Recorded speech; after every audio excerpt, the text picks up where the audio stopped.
gagal menikah saat SMA part 128.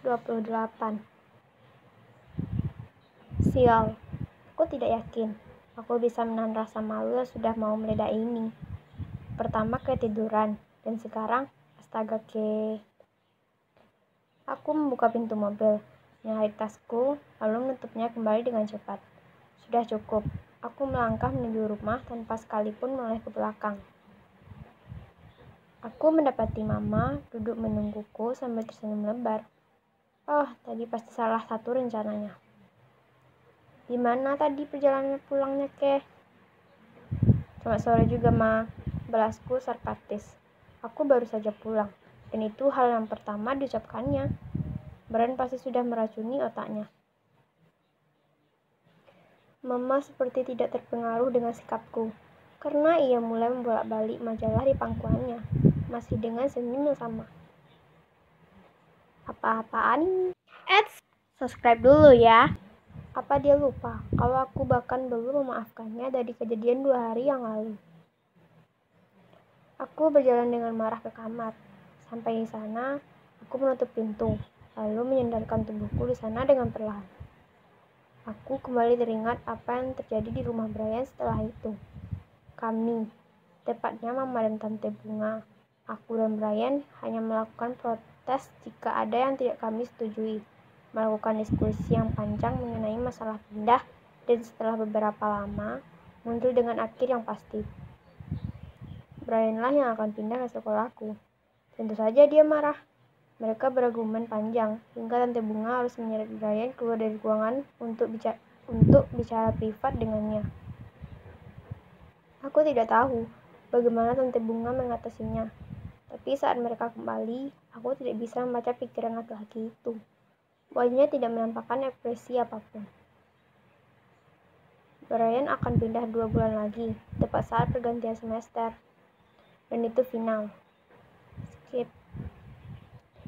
Di sini rupanya, aku berjongkok untuk mengambil handphoneku. Aku menghabiskan hampir 1 jam hanya untuk mencari benda kecil ini. Dan tebak di mana aku menemukannya? Di bawah lemari. Aku saja tidak tahu bagaimana handphoneku bisa berakhir di situ. Aku menyeka keringat di dahiku setelah memastikan handphoneku di charger.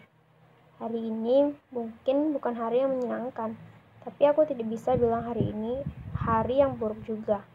Mungkin sedikit memalukan. Yang aku tahu adalah aku benci Brian. Aku benci perjodohan ini.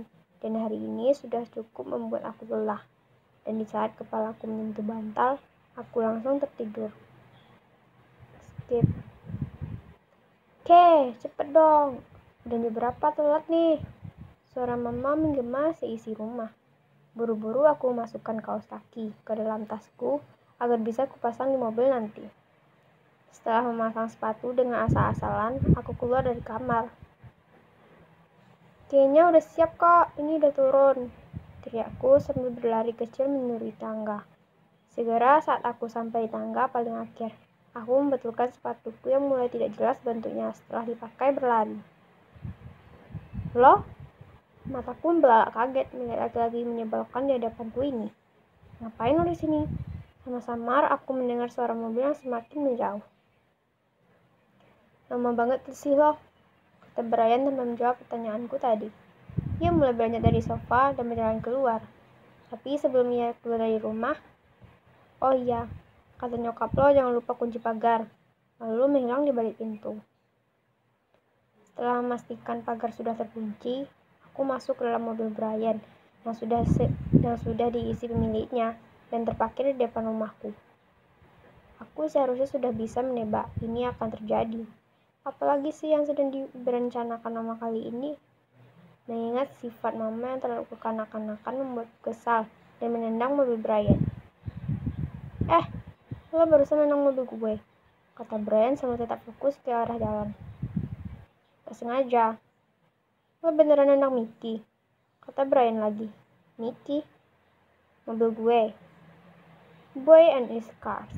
Batinku heran. Ada apa dengan para lelaki yang suka memberi nama mobil mereka? Lo ngapain di rumah gue? Tanyaku sambil menoleh ke arah Brian.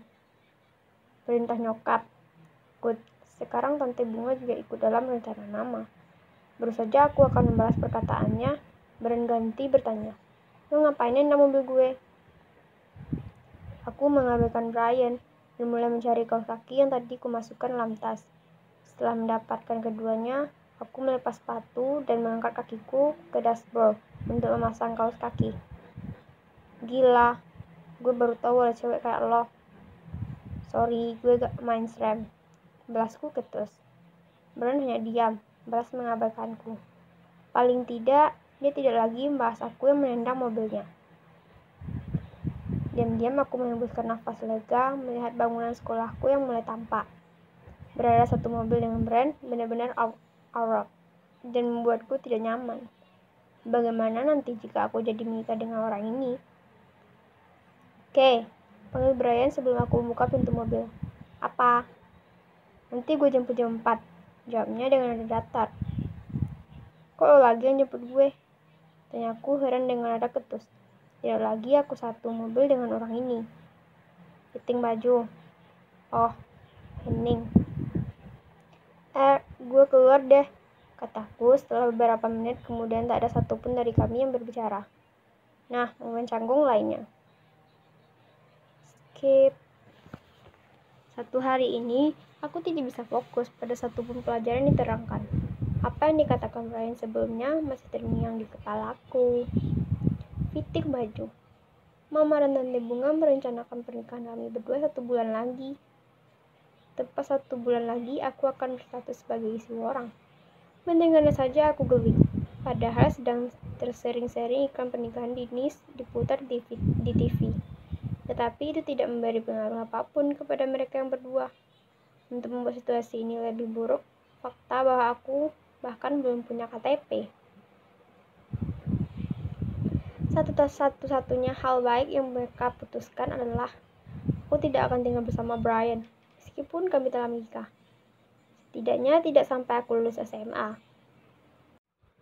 Memikirkan menjadi seorang ibu rumah tangga membuat perutku tergelitik.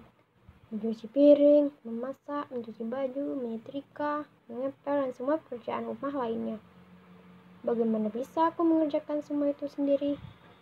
Mungkin aku bisa mempekerjakan seorang pembantu. Tapi apa kami punya uang untuk itu? Kami, aku, Sri Bayan. Astaga, pikiranku mulai mengarah ke hal-hal yang tidak jelas. Aku pasti terlalu banyak pikiran, dan satu-satunya hal yang bisa membuatku melupakan ini hanyalah tempat tidur nyamanku saja. Sayangnya masih ada fitting baju yang harus kulakukan sepulang sekolah. Skip. Hembusan angin segera mengenai tubuhku sesaat setelah aku membuka toko baju ini. Atau mungkin namanya butik, atau apalah yang itu, aku tak peduli. Beberapa pekerja melihat kami dengan tatapan aneh. Tentu saja, pasti mereka berpikir, bagaimana bisa siswa SMA datang ke toko baju pengantin, masih memakai seragam sekolah pula. Kulihat Brian sedang berbicara dengan salah satu resepsionis, mungkin menanyakan baju yang telah dipesan Mama sebelumnya. Harus kuakui, rencana Mama benar-benar tersusun rapi. Ia memikirkan semua detailnya. Sisi lain, aku memuji kerja Mama, tapi tetap saja aku kesal.